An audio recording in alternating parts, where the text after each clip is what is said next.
जय हिंद, जय भारत, वंदे मातरम। साथियों, सबसे पहले मैं आपको दो छोटी छोटी क्लिप दिखाता हूं। हमारी ही सेना के हमारे ही एक लेफ्टिनेंट कर्नल साहब को उन्हीं के एक जूनियर अधिकारी ने मारा। और मारा क्यों? उनके सीओ के कहने पर। और उनकी सीओ है एक महिला अधिकारी। तो पहले उनका वीडियो देखें, फिर आगे हम चर्चा करेंगे। लेकिन यही चीजें जब जवानों के साथ होती है तो उस विषय पे मैं जरूर कुछ कहूंगा। सर, मैंने इस फौज में आने के बाद में किसी के साथ में गलत नहीं किया।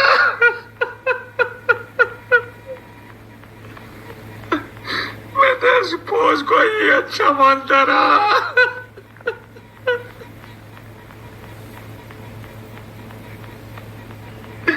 आप भी मेरे को जानते हो सर। सबसे पहले आपने जो ये वीडियो देखा है, ये जो रो रहे हैं हमारी सेना के एक अधिकारी हैं, वो भी lieutenant colonel 2IC second in command. अब ये रो क्यों रहे हैं? पहले एक वीडियो और इनका देखो।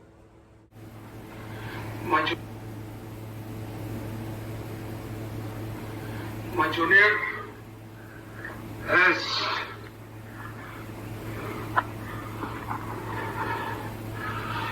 pressed on me and ये इनकी दूसरी छोटी सी क्लिप आपने सुन ली होगी कि इनके जूनियर ने ही इनको मारा। आज ये वीडियो मुझे दिखाते हुए बहुत दुख महसूस हो रहा है, लेकिन आज मैं इस वीडियो को दिखा क्यों रहा हूं? क्योंकि यही घटनाएं जब हमारे जवानों के साथ होती हैं और वो मजबूरी में इस तरह सोशल मीडिया का भी उपयोग नहीं कर सकता, क्योंकि फौज में सोशल मीडिया का जिसने उपयोग किया उसी के ऊपर एक्ट लगा दिया गया। आज जैसा साहब को दुख हुआ है, वैसा ही दुख हमारे बहुत से जवानों ने झेला है। यहां तक कि मैंने खुद आपको अपनी एक स्टोरी बताई थी मेजर गुरिंदर की, जो किस तरह मेरे को उसने मजबूर किया कि मैं उसके घर पर सहायक रहूं, उसके घर के वो काम करूं जो एक नौकर करता है, उसके बीबी बच्चों के कपड़े धोऊं, उसके घर के साफ सफाई करूं, उसके टॉयलेट तक साफ करूं। ऐसा मेरे को उस मेजर गुरिंदर ने मजबूर किया, क्योंकि मेरे से पहले एक जो सहायक था वो सभी काम करता था और उसने मेरे को बोला भाई ये काम करने पड़ेंगे। और जब मैंने मना किया तो उस मेजर गुरिंदर ने मेरे को वहां की बोला इसको मारो, इसको बड़ा पैक लगाओ, इसको पनिशमेंट दो। इस तरह की यातनाएं मैंने झेली हैं। और मेरे बहुत से साथी, मेरे पास ऐसे बहुत से वीडियो आते हैं कि सर आज मेरे साथ मारपीट की, थप्पड़ मारा, गाली गलौज।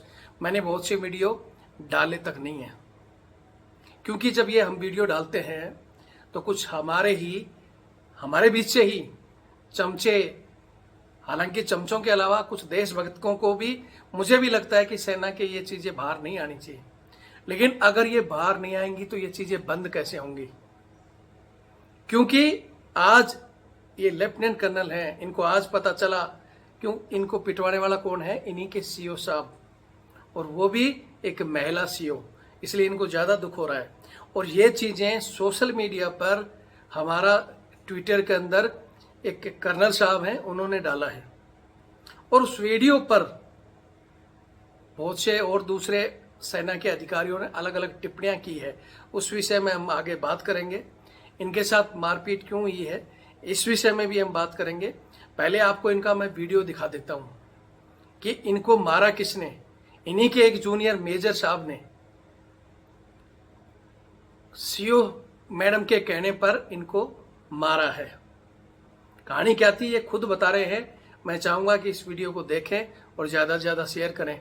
आपको बता दूं कि ये वीडियो हो सकता है जल्दी ही यूट्यूब से हटा दिया जाएगा, क्योंकि मैंने ऐसे बहुत से, जिसमें हमारे जवान को, जैसे एक आया था ब्रिगेडियर साहब ने मारा था, एक मैंने पैरामिलिट्री का डाला था जिसमें वो गर्म पानी नहीं किया था कुक ने, तो गर्म पानी मुंह पर फेंक दिया था।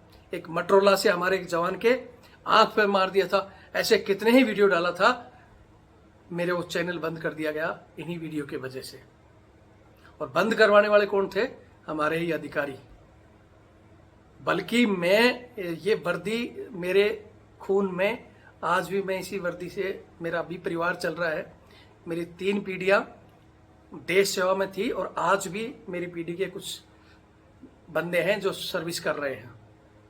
ठीक है, हम इसी का नमक खा रहे हैं, लेकिन बहुत से लोग ये कहेंगे कि नमक खाकर इसके बदनाम करते हो। हम बदनाम नहीं कर रहे, हम इस सिस्टम को सुधारना चाह रहे हैं। क्योंकि कोई भी बीमारी होती है ना, अगर उसको छोटे में ठीक किया जाए तो बड़ी बीमारी नहीं बनती, लेकिन वो बीमारी को बढ़ाते बढ़ाते वो नासूर बन जाती है। जैसे आज हमारी सेना में सबसे बड़ा नासूर है सहायक प्रथा, अर्दली सिस्टम, जिसका सिर्फ नाम बदला जा रहा है, लेकिन आज भी हजारों जवान इस वर्दी को पहनकर वो काम कर रहे हैं जो खुद की और वर्दी की गरिमा को गिरा रहे हैं। जिसकी लड़ाई को लेकर मैं सुप्रीम कोर्ट भी गया, लेकिन किसी ने नहीं सुना। मुझे लगा कि बहुत से अधिकारी बदल रहे हैं। खुद अधिकारियों ने, बड़े बड़े जनरलों साहब ने लेटर जारी किए कि जवान कुत्ता नहीं घुमाएगा, जवान ट्रे नहीं घुमाएगा, वेटरगिरी नहीं करेगा। क्या क्या चीजें जो जवान की वर्दी की गरिमा के अनुरूप है वो काम नहीं होंगे। लेटर तो जारी होते हैं लेकिन काम बंद नहीं होते। और उसके अलावा इस तरह की मारपीट, आज आपको बता दूं अधिकारियों, हमारे साहिबान, जैसा दर्द आज एक लेफ्टिनेंट कर्नल को साहब को हुआ है, वैसा दर्द हमें भी होता है। हम भी इंसान हैं। जब हमारे को आप कह देते हो ना, हमारा ही कोई एनसीओ, हमारा ही कोई जेसीओ या हमारे जवान को तुम बोलते हो ना 10 बंदे लगकर इसका इलाज करो, मारो, उसको भी दर्द होता है कि मेरे को मेरे जूनियर सीनियर मेरे ही साथी मार रहे हैं। और फिर उसको बाहर भी नहीं जाने दिया जाता, एमएच नहीं जाने दिया जाता, फोन करके नहीं इसको अटेंड नहीं करना है, इसका 10 नंबर भर देना है। ये सब हमारे जवानों ने झेला है।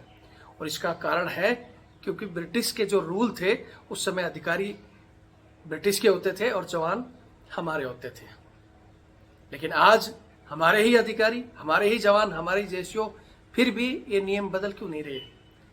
ठीक है, नियम बदलेगा तो सेना अच्छी होगी और हम वही काम कर रहे हैं। बहुत से लोग कहते हैं कि यार सेना में बाहर के बदौलत तो बहुत अच्छा है। मुझे भी पता है, अगर हम बाहर के रेशों को पकड़ेंगे तो बाहर 100 में से 80 बेईमान, फिर भी मेरा देश मान। 80% लोग बाहर करप्ट हैं। किसी भी डिपार्टमेंट में आप देख लो। सेना में मुझे भी पता है बहुत से ईमानदार अधिकारी हैं, मात्र 5 या 10% लोग हैं जो इन चीजों को नहीं छोड़ना चाहते। लेकिन इसका मतलब तो ये नहीं है कि हम उस चीज को सुधारें ही ना। अगर आज लोग, मैं मेरे घर में सफाई करूं और मैं ये कहूं कि मेरा घर तो अड़ोस पड़ोस से बहुत अच्छा है, थोड़ी बहुत गंदगी है, तो क्या वो चलने लायक है? अगर थोड़ी बहुत भी है तो मुझे उसको साफ करना चाहिए या नहीं करना चाहिए, ये आप लोग जवाब दें। और वही काम मैं कर रहा हूं, मेरी सेना को मजबूत करने के लिए, ब्रिटिश रूलों को चेंज करने के लिए, इस सहायक प्रथा को और इस तरह के जूनियर और सीनियर के प्रताड़ित करने वाले नियमों को चेंज कराने की लड़ाई है मेरी। बाकी मेरी किसी से निजी दुश्मनी नहीं है। और ये आज इन अधिकारियों को, आज इनको समझ में आ गया। आगे इनके वीडियो में देखना, इन्होंने कह दिया कि मुझे कर्नल नहीं बनना, मेरे को ब्रिगेडियर नहीं बनना, मुझे तो सिर्फ घर भिजवा दो। ऐसे ही हमारे जवान वीआरएस की लाइन लगाकर बैठे हैं, जबकि आज के दिन में अच्छी सैलरी, अच्छा खाना, बहुत कुछ बदल चुका है, लेकिन अभी भी बदलना बाकी है। इसलिए आज मैं मेरे जवानों को एक बार फिर कहूंगा, हम बदल सकते हैं अगर हम एकजुट हों, लेकिन हम एकजुट नहीं होते। अधिकारियों का एक बार खाना बंद हुआ था, सारा एकजुट हुए और फिर शुरू हो गया। इनके अगर कोई जूनियर, इनके 1 नंबर भी जूनियर अगर कोई इनसे ऊपर चला जाता है तो ये उसके अंडर कमांड काम नहीं करते, बोलते हैं हमारी रिस्पेक्ट डाउन हो जाती है। और हमारे मेहनत करने वाले जवानों को, हवलदारों को जेसीओ नहीं बनाया जाता है। बहुत से ऐसे मेरे पास फोन करते हैं कि सर मेरा नंबर क्रॉस कर दिया, जबकि मैं हर साइड से फिट हूं। और सीओ साहब बोलता है हाँ यार हुआ है, मैं अगली बार इसको कर दूंगा। क्यों? वो कैसे काम करेगा? उसकी इज्जत का ख्याल नहीं है क्या? उससे भी उतना ही दर्द होता है, वो भी अपने घर का राजा है, मुखिया है, उसको भी उस वर्दी के साथ साथ उसकी भी खुद सेल्फ रिस्पेक्ट है। तो आज जवानों को कहना चाहता हूं मैं, आप ही की सेल्फ रिस्पेक्ट के लिए मैंने वो चैनल बनाया था जिससे 8 से 10 लाख लोग जुड़े हुए थे, और उसको इन्होंने ही बंद कर दिया। उसका केस सुप्रीम कोर्ट में चल रहा है, जिसकी तारीख 17 अक्टूबर 2025 है। अब हमारा देश का सुप्रीम कोर्ट क्या करता है, उसको खोलता है या फिर तारीख बढ़ा देता है। वो केस जिसके साथ टैग किया गया है उनके भी बहुत से चैनल बंद हुए थे, लेकिन उनके खुल गया, लेकिन हमारा नहीं खुल रहा। उसका कारण है कि हमारे पास पर्याप्त पैसा, धन नहीं है, अच्छे वकील नहीं है। इसलिए एक बार आज यह मैं फिर कहूंगा, आप चाहते हो कि रविंद्र फौजी की लड़ाई सही है तो मेरी आर्थिक मदद करें ताकि मैं उस चैनल को खुला सकूं और इस लड़ाई को कंटिन्यू रख सकूं। अगर मदद करनी है तो मेरा नंबर है 8290354513 82 90 35 45 13। ये मेरा फोन पे और पेटीएम से जुड़ा हुआ है और ये मेरा बारकोड। मैं एक बार यहाँ फिर कहूंगा, बहुत से साथियों को लगता है कि रविंद्र सर हर वीडियो में नंबर देता है। हर वीडियो में नंबर देने का मतलब नहीं है कि आप हर वीडियो में पैसा दो, लेकिन आप महीने, 2 महीने, 6 महीने में 1500 की मदद करोगे, हमारे पास फंड होगा तो हम इनके मुकाबले लड़ सकते हैं। नहीं तो रविंद्र फौजी भी टाटा बिरला नहीं है, मैं भी साधारण जवान, वहां से पेंशन आया हूं। अगर सिस्टम में कमियां नहीं होती तो रविंद्र फौजी भी आज किसी बटालियन में सूबेदार मेजर होता, लेकिन इस सिस्टम की मार झेलकर ही मैं अपनी 17 साल सर्विस करके घर आ गया। ठीक है, और मेरे बहुत से साथी क्वालिफाइड, वेल एजुकेटेड होते हुए भी बाहर आ जाते हैं खाली इस तानाशाही की वजह से। अगर आपको लगता है तो मेरा साथ दें, और कुछ नहीं कर सकते आप कि आपकी मजबूरी है, या ठीक है आप 1000, 100, 500 रुपए देते हुए भी तकलीफ है तो वीडियो शेयर कर दो, हो सकता है कोई दूसरा भाई मदद करेगा। कुछ नहीं कर सकते तो इस चैनल की संख्या बढ़ाओ। आज अप्रैल में मेरा चैनल बंद हुआ था, मैंने दोबारा स्टार्ट किया है, 20,000 लोग मैंने फिर जोड़े हैं, लेकिन अकेला मैं कोशिश करूंगा तो मेरे को 7 से 8 साल लगी थी 10 लाख लोगों को जोड़ने में, तो फिर 7-8 साल और लगेंगे मेरे को। लेकिन अगर आप सब सहयोग करोगे, 10-10 जोड़ोगे तो हम 2 लाख 20,000 से 2 लाख, 100 जोड़ोगे तो हम 20 लाख होंगे, और हमें जरूरत नहीं पड़ेगी कोई किसी कोर्ट कचहरी की। हम अपनी ताकत, आज के जमाने में सोशल मीडिया बहुत बड़ी ताकत है। आज इन अधिकारी को भी सोशल मीडिया प्लेटफॉर्म पर आना पड़ा न्याय के लिए। अगर उस ताकत को आप पहचानो तो आज हम जीत सकते हैं। बाकी आपकी मर्जी है। सबसे पहले मैं साहब का वीडियो दिखा देता हूं और फिर आगे आने वाली जो क्या सिस्टम है, क्यों हुआ है, उन बातों पर मैं 2 शब्द कहूंगा।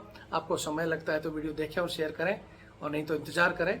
आज इस इतने बड़े अधिकारी के साथ हो सकता है, और तो आप और हम मामूली जवान का क्या हाल है वो तो हम सब देखते ही रहते हैं, लेकिन आगे और क्या होगा वो समय बताएगा।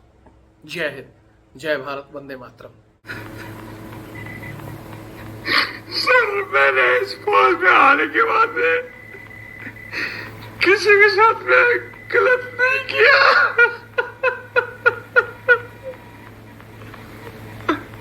मैं तो इस फौज को ही अच्छा मानता रहा।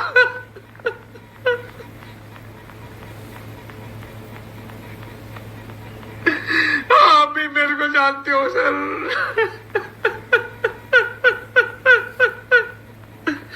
मैं कहीं भी गलत हूं, अगर कमीशन से लेके और आज तक, तो मेरे को हैंग कर देना सर, क्रूसीफाई कर देना मेरे को, और मैं उसके लिए तैयार हूं। मैंने कभी गलत नहीं किया, आपसे ही सीखा था कि बालियान जो मैंने अर्न करना था वो मैंने अर्न कर लिया, लेकिन मैंने तो अर्न भी नहीं किया सर।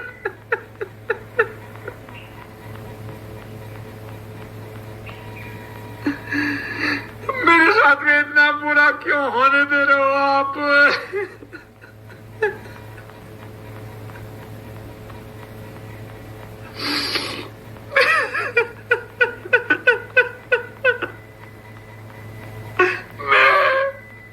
इस नेशन का भला करने आया था, मैं तो अपनी जान देने आया था सर। एक छोटे से गांव से पढ़ के ऑल इंडिया मेरिट टॉप करके आया था sir.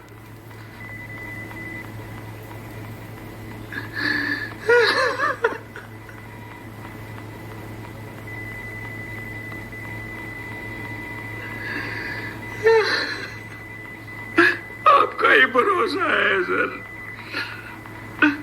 Please get me out of this. मुझे सीओ नहीं बनना, मुझे ब्रिगेड नहीं बनना, मुझे मेजर जनरल नहीं बनना, मुझे कुछ नहीं बनना, लेकिन मुझे यहाँ से जाना है। मुझे यहाँ से भेजो sir please.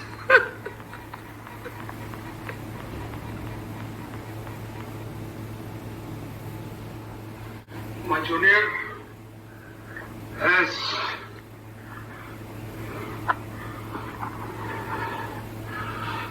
thrashed on me and injured me.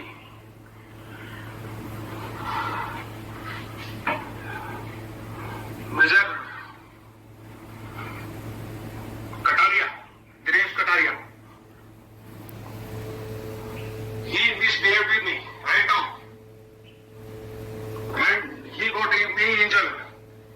I'm bleeding, right? See?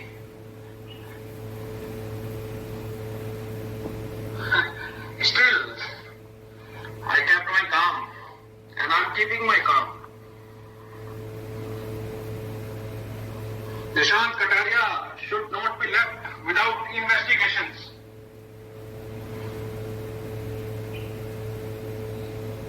I'm bleeding. I'm making this video right now. If I am found guilty, please take cognizance of it right now.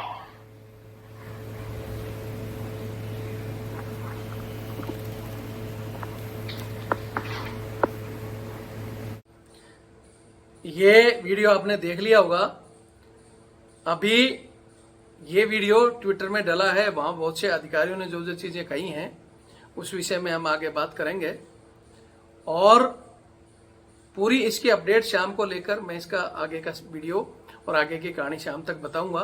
अभी सिर्फ इतनी ही जानकारी आई है सामने कि महिला CO ने इनके साथ मारपीट करवाई है और मारपीट करने वाले इन्हीं के मेजर हैं और इनकी जो शिकायत है ये अधिकारी ने, इनके जो स्टेशन कमांडर, आर्मी चीफ और सीडीएस साहब तक ये चीजें पहुंच गई है और ये वीडियो भी कई जगह तक पहुंचा है। मैं फिर कह रहा हूं कि हमारा मकसद है कि सेना में इन चीजों का सुधार हो और ये जवानों के साथ इसी तरह की घटनाएं होती रहती हैं, इसीलिए हम ये वीडियो डाल रहे हैं। हालांकि अभी किसी भी तरह की आधारित पुष्टि हम इस वीडियो की नहीं करते हैं और आगे पूरी अपडेट आ जाएगी तो मैं आपको बता दूंगा। बाकी बाकायदा ट्विटर में कर्नल साहब और वहां बहुत से बड़े अधिकारियों ने इस ट्विटर को वेरीफाई कर दिया है, ठीक है। उसमें एक सीधा लेटर भी जारी है और वो एक जैक ब्रांच के जो कर्नल साहब हैं उनके पास ये केस आ चुका है पुटअप करने के लिए। बाकी जानकारी मैं जल्दी आपको शाम को दूंगा। जय हिंद, जय भारत, वंदे मातरम।